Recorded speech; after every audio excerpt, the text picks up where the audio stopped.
What if everything you've been taught about money is quietly making you broke? Not the obvious stuff like gambling your savings or buying lottery tickets every week. I'm talking about the subtle, sneaky financial habits that feel completely responsible, that feel like smart decisions, that your parents probably told you to do, and that millions of people are doing right now without realizing they're slowly draining their own financial future. Today, we're going to rip apart the biggest mistakes people make in personal finance. And I promise you, at least one of these is going to hit uncomfortably close to home. Before we get into it, I want you to think about the last time you felt genuinely confident about your money situation. Not just okay, not just surviving, but actually confident. For most people, that moment is hard to remember, or it never existed at all. And here's why that matters. The gap between where you are financially and where you want to be is almost never about income. It's almost never about how much money is coming in. It's about what's quietly happening to that money once it arrives. So let's talk about what's actually going wrong. Mistake number one is treating your savings account like an achievement. Now, I know that sounds insane. Saving money is good, right? Saving money means you're responsible. You've got discipline. You're not blowing your paycheck at restaurants and on impulse purchases. And yes, having savings is genuinely important. But here's where people go deeply wrong. They save money, put it in a standard savings account earning somewhere between nothing and almost nothing, and then they feel done. They feel like they've won the money game. They check the balance, it's growing, slowly, and that feels like progress. But here's the brutal truth. If your savings account is earning 1% interest while inflation is running at anywhere near 2, 3, or 4%, your money is losing purchasing power every single year. You're working hard, being disciplined, doing everything you think is right, and the value of your savings is quietly shrinking. That's not safety. That's a slow leak. The mistake isn't saving. The mistake is confusing the act of saving with the act of building wealth. These are two different things. Saving is essential and critical as a foundation, but it's a starting point, not a destination. The people who are genuinely building wealth aren't just saving. They're making their money work for them through investments, through assets that grow over time, through systems that create returns while they sleep. Your savings account is where money waits. Your investment account is where money works. Most people are spending their entire financial lives in the waiting room. Mistake number two is buying things to feel wealthy rather than doing things that actually make you wealthy. This one is psychological, and it runs incredibly deep. Our entire consumer culture is built on a single lie, which is that looking successful and being financially successful are the same thing. They are absolutely not, and in many cases, they are completely opposite. Think about the person driving the newest luxury car in your neighborhood. Maybe that's a sign they're financially thriving. Or maybe, statistically more likely, that's someone spending money they haven't fully earned yet on a liability that loses value the moment it leaves the dealership, while making car payments that eat into money that could be growing. The car doesn't know the difference. Your bank account does. There's an entire phenomenon around lifestyle inflation that silently kills financial progress. You get a raise, you upgrade your apartment. You get another raise, you upgrade your car. You get a bonus, you take a more expensive vacation. Income goes up, and spending immediately matches it, every single time, leaving the gap between earnings and wealth exactly the same as it was before. The paycheck gets bigger, but the financial trajectory doesn't change because every dollar of new income gets absorbed into a bigger lifestyle before it can ever become an asset. The people who genuinely accumulate wealth at every income level have one common habit. They consistently spend less than they earn, and they invest the difference. That's it. It sounds boring because it is boring, but boring is what works. Boring is what quietly turns into financial freedom over a decade, while everyone around you is upgrading their lifestyle and wondering why they still feel broke. Mistake number 3 is avoiding debt entirely instead of understanding it. This one is going to be slightly controversial because the instinct to avoid debt completely comes from a real place. Debt has destroyed lives. Debt creates stress and anxiety and has genuine consequences. So people develop this blanket rule in their minds that all debt is bad and any borrowing is a failure. But that framing is too simple, and it ends up costing people enormously. Not all debt is the same. A high-interest credit card carrying a balance at 20% interest is genuinely destructive. A low-interest mortgage on a home that appreciates over time is a tool. Student debt for a degree that dramatically increases earning potential can be justified. A small business loan that enables income generation is fundamentally different from consumer debt financing a lifestyle. The financially sophisticated understand debt as a spectrum. There's debt that costs you and debt that works for you. The mistake isn't borrowing. The mistake is borrowing for the wrong things at the wrong rates for the wrong reasons. And equally, the mistake is being so afraid of all debt that you miss opportunities, never leverage your financial position strategically, and potentially miss out on appreciating assets because you're waiting to pay cash for everything. Understanding the difference between consumer debt and strategic debt is one of the most important financial literacy shifts a person can make. One drains your future to fund your present. The other can accelerate your future if used correctly and carefully. Mistake number 4 is not having a clear financial plan and calling it flexibility. I want to address a very specific type of rationalization here because this one hides behind language that sounds intelligent. People say things like, I like to stay flexible with my money, or I don't need a rigid budget, I just sort of know where things are going, or I'll figure it out as I go. And this gets presented as some kind of evolved, liberated approach to personal finance. What it actually is, in most cases, is avoidance. Avoiding the uncomfortable reality of actually looking at where your money goes. Avoiding the potential disappointment of seeing the gap between what you think you spend and what you actually spend. Avoiding commitment to financial goals because commitment means accountability. A financial plan is not a prison. A financial plan is a GPS. Without it, you might eventually get somewhere interesting, but you'll take far longer and burn far more fuel doing it. The research on this is clear.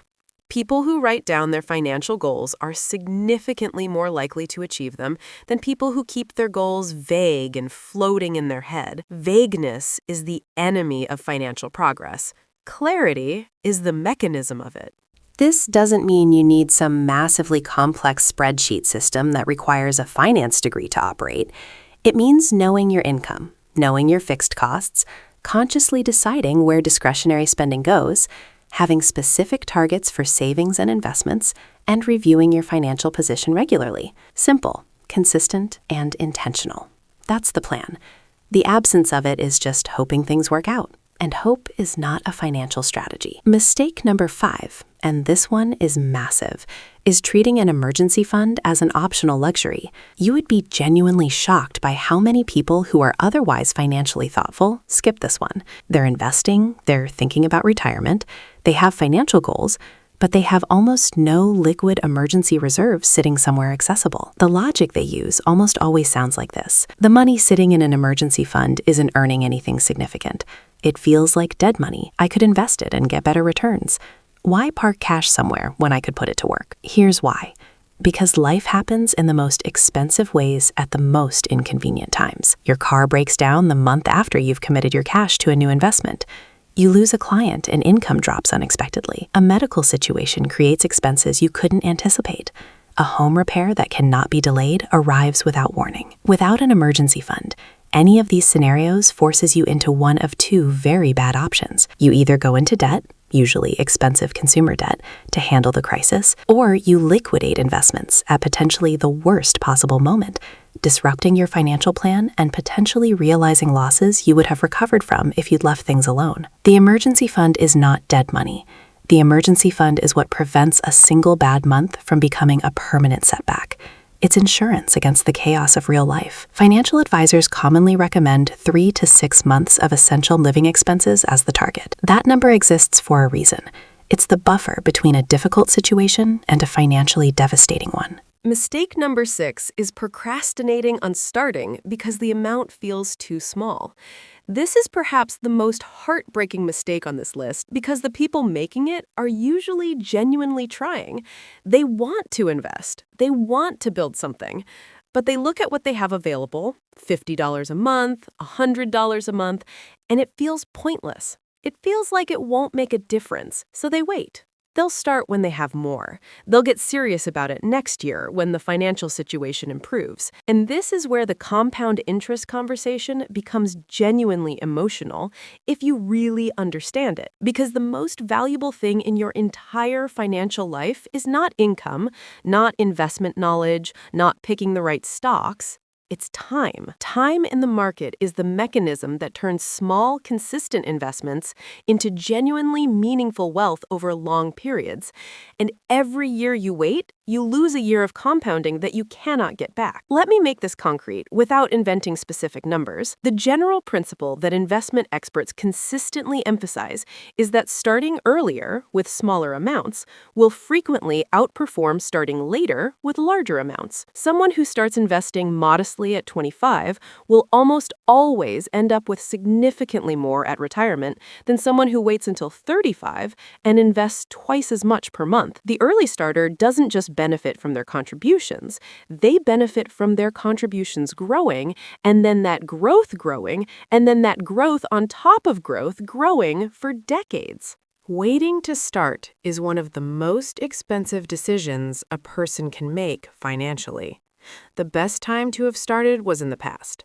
The second best time is right now, today. Not when you have more, not when it feels more significant, now. Mistake number 7 is ignoring fees. This one operates completely invisibly, and most people have absolutely no idea it's happening to them. When you put money into an investment fund, whether that's through an employer retirement account or a personal investment platform or anywhere else, that fund typically charges something called an expense ratio. This is the annual percentage of your investment that gets taken as a fee to manage the fund. Now, here's where most people check out. They see a fee of, say, 0.1% versus 1.2%, and they think the difference is irrelevant. It's such a small number. What does it matter? It matters enormously. Compounded over decades, a seemingly tiny difference in fees can result in the loss of tens of thousands or even hundreds of thousands of dollars from your retirement savings, depending on the size of your portfolio. The fee doesn't disappear when markets are down either. It keeps getting taken regardless. Every year, a percentage of your wealth gets quietly transferred to someone else. And most people never stop to calculate the actual lifetime cost. Index funds and low-cost investment options exist specifically to address this problem. The financial industry has dramatically shifted in recent years toward lower fee options as awareness has grown, but plenty of expensive funds still exist, and plenty of people are still sitting in them. Check what you're paying. Understand what you're paying for, and ask yourself honestly whether the performance justifies the cost, because in most cases, for most investors, the evidence strongly suggests it does not. Mistake number 8 is not protecting what you've built. You can do everything right. Save consistently, invest wisely, avoid unnecessary debt, build an emergency fund, keep fees low. And then one unexpected event can erase years of progress if you don't have appropriate protection in place. Insurance is the least glamorous topic in personal finance. Nobody makes YouTube videos celebrating their insurance coverage, but the absence of the right coverage at the wrong moment can be genuinely catastrophic. Health insurance, disability insurance, life insurance if people depend on your income, and appropriate coverage on your property. These aren't expenses in the traditional sense. They're protection for everything you've worked to build. The math on being underinsured or uninsured is brutal when things go wrong. A major medical event without coverage can generate debt that takes years to recover from. A disability without income protection can devastate a family's finances for a decade. The boring, unsexy work of making sure you're properly covered is part of responsible personal finance, even though it never feels as exciting as talking about investments. Mistake number 9 is letting emotions drive financial decisions. This one is deeply human and incredibly hard to avoid, which is precisely why it's so consistently destructive. When markets drop, the emotional response is fear, and fear says, get out, protect yourself, stop the bleeding. When markets are surging, the emotional response is excitement and fear of missing out, and that says, jump in now before you miss it. Buy high, sell low. It's the opposite of what any rational strategy would suggest, but it's what happens when emotion drives the process. This isn't just about stock markets. Emotional financial decisions show up everywhere. Making a large purchase because you're stressed and spending makes you feel better temporarily. Taking a financial risk because a friend or family member is doing it and you don't want to be left behind. Avoiding looking at your finances at all because anxiety makes engagement feel impossible. The solution isn't to become a robot. It's to build systems that protect your financial plan from your own worst impulses, automating investments so they happen whether the market feels good or scary, having written investment principles you can refer back to when panic sets in, working with a financial advisor who can provide outside perspective when your emotions are running hot. The structure protects you from yourself, which sounds slightly uncomfortable, but is one of the most financially valuable things you can do. Mistake number 10, the final one, is never educating yourself about money and just hoping for the best. We live in a genuinely remarkable moment for financial education. The amount of high-quality, accessible information about personal finance that exists for free or low cost right now is unprecedented in human history. Books, podcasts, videos, courses, communities.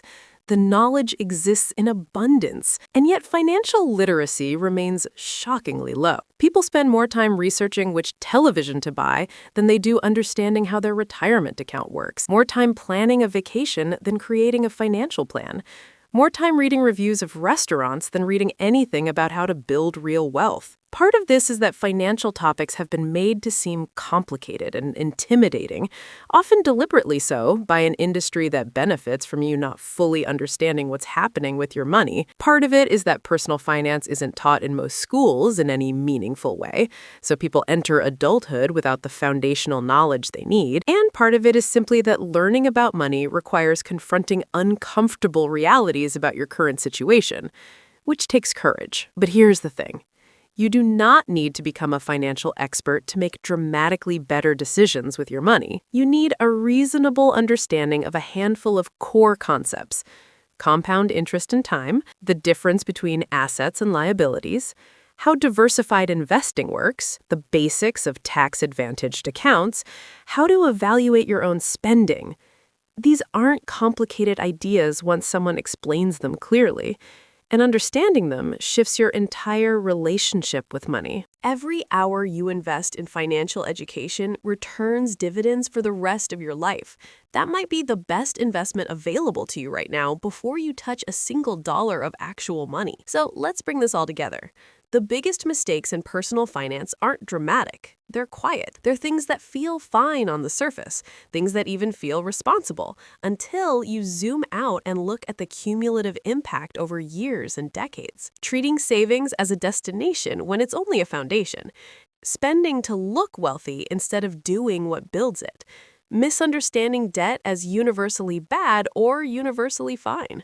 Flying without a financial plan, skipping the emergency fund, waiting to start investing, ignoring fees, neglecting protection, letting emotions steer, and staying financially uninformed. The good news, and there genuinely is very good news here, is that these are all fixable. None of this is permanent. Your financial story is still being written right now. The decisions you make starting today, not next month, not next year, today, have the power to change the trajectory in ways that will feel almost unbelievable when you look back 10 years from now. If this video helped you think differently about even one aspect of your finances, do me a favor and share it with someone who needs to hear it. And if you want to keep building on this foundation, stick around because we're going deeper into all of these topics. The next video is going to change how you think about investing, and you do not want to miss it.